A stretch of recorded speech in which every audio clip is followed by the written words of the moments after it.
A Selic aumentou, a Selic caiu, a Selic despencou, a Selic subiu de novo. Meu Deus, o que vai ser do meu dinheiro agora que a Selic despencou mais uma vez? Como que vai ficar a economia desse jeito? É a Selic daqui, é a Selic dali, mas verdade seja dita, você sabe de verdade o que é a Selic, pelo que ela é responsável e no que ela influencia?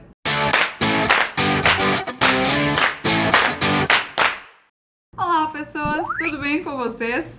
No vídeo de hoje eu resolvi explicar de forma muito simplificada e bem divertida para vocês o que é a Selic, qual a relação dela com cada outro termo que você certamente já ouviu falar por aí e principalmente o que ela tem a ver com o seu bolso. Se vocês estão acompanhando as notícias ou pelo menos escutam o pessoal falar por aí, sabem que há poucas semanas atrás teve uma nova reunião do Copom e a Selic passou de 2% para 2,75% ao ano. E agora vocês vão entender exatamente o que isso tem a ver com cada coisa e o que isso influencia diretamente em você. Em primeiro lugar, Selic quer dizer Sistema Especial de Liquidação de Custódia. É a taxa básica de juros na economia brasileira. Então, em outras palavras, é ela que regula, é ela que serve como referência para todas as taxas de juros de qualquer coisa relacionada à economia aqui no Brasil. E quem que define, então, qual é o percentual da Selic? É o Copom. Copom quer dizer Comitê de Política Econômica e é um órgão do BC, que é o Banco Central do Brasil. A Selic é a principal ferramenta para controle da inflação. E preciso explicar para vocês a diferença agora entre inflação e deflação bem rapidamente para você entender a relação entre elas. Inflação, a grosso modo, é o aumento do preço dos bens e serviços que a gente consome. A gente costuma escutar por aí, né? O arroz subiu muito, a carne tá muito cara, as frutas, as verduras. Geralmente é no mercado que a gente acaba sentindo mais. Mas então, por que fica mais caro? Existem inúmeras causas que fazem com que o valor, com que o preço, na verdade, das coisas aumente. Uma delas é o aumento da demanda por um produto ou serviço. É a lei da oferta e da demanda. Se tem muita gente procurando e pouca gente oferecendo, o preço tende a subir.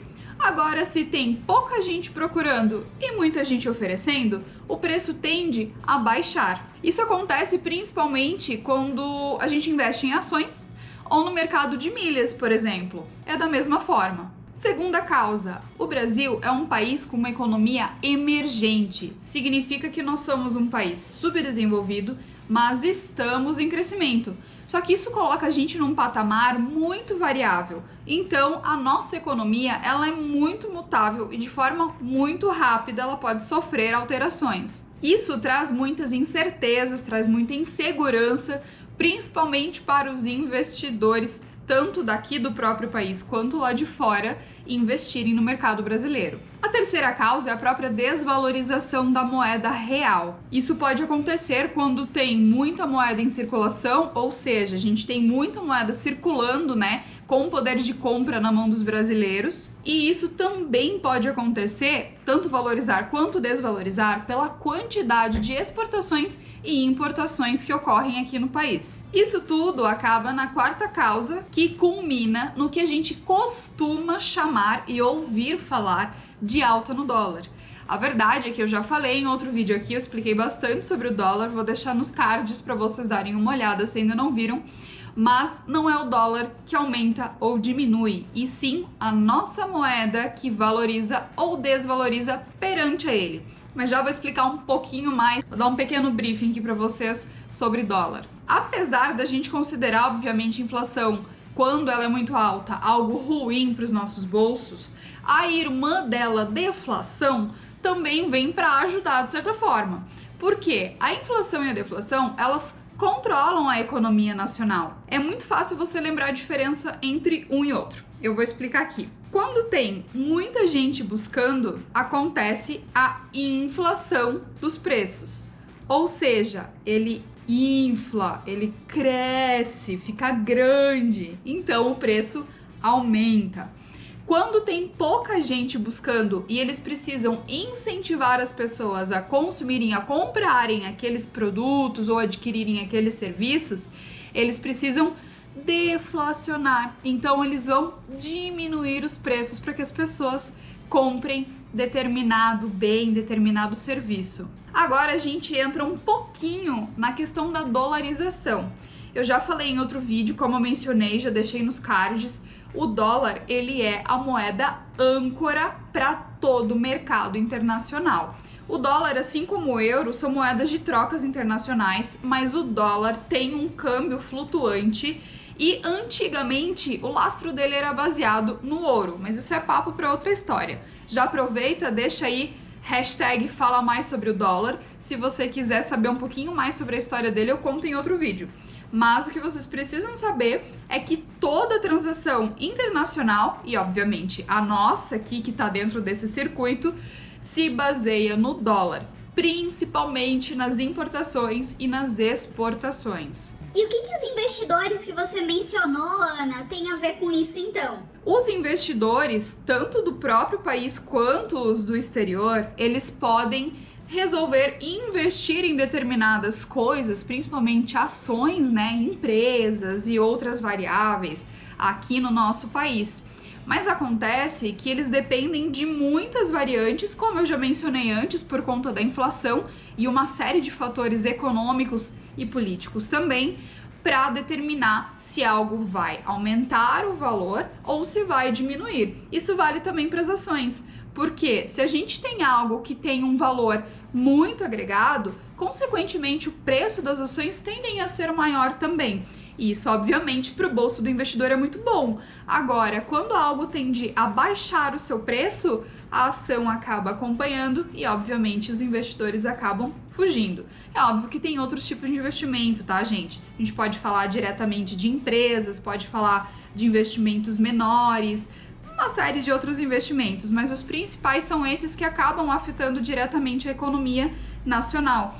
Nós temos agricultura, por exemplo, muito investimento direcionado à carne bovina, porque nós somos grandes exportadores de carne para o mundo inteiro.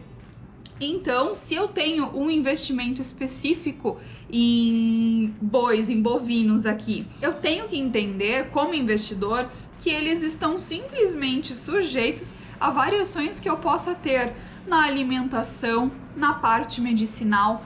Se acontece alguma peste, alguma coisa e acaba matando todo o meu rebanho, o que acontece, né? Então todas essas variações precisam estar muito frescas na memória de quem quer ser investidor, principalmente para você saber quais são os seus riscos e quais são as suas oportunidades.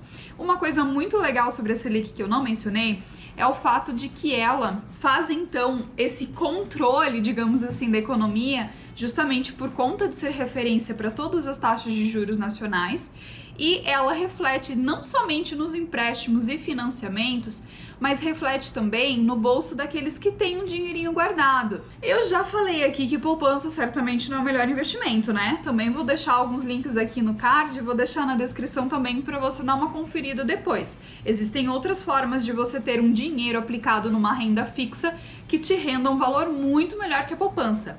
Isso porque a poupança costuma render 70% do valor da Selic mais a TR, que é a taxa referencial. É claro que se a Selic ultrapassar 8,5%, aí o cálculo é um pouco diferente, não se baseia somente nesse percentual. Existem, porém, sempre contrapontos, né? Por um lado é bom, por outro é ruim. Para quem tem aplicações em renda fixa é muito bom.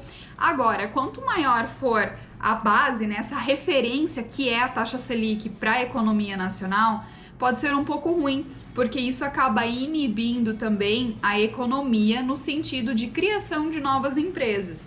Então, as empresas novas acabam sim dando uma movimentação muito grande para o mercado, mas acaba inibindo um pouco as pessoas de renda fixa. Então tem sempre esse contraponto que a Selic proporciona. Óbvio, como qualquer coisa, tem os prós e tem os contras, e esse é um pouquinho do contra dela. E aí, gente, agora conta pra mim aí nos comentários, a Selic faz diferença na tua vida ou não faz? Você tá aí mais na parte de quem tá na renda fixa, ou você tá na renda variável e pra você nem faz tanta diferença assim?